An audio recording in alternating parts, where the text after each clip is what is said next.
Hello friends, good evening. In the morning we caught a wild bird and brought it. After that Then we showed this bird to the cute cat Oyen.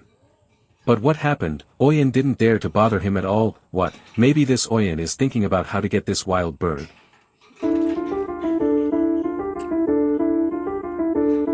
However, this bird feels that its soul is very threatened.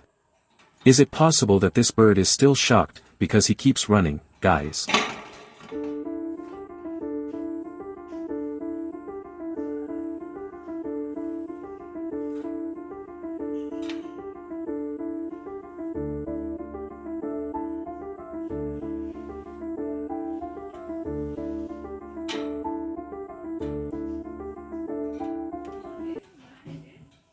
Iya. Wis na yan.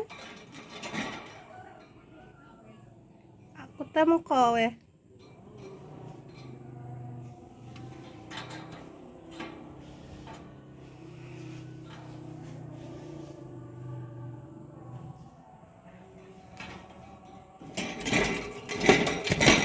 Okay, that's all for now guys, thank you.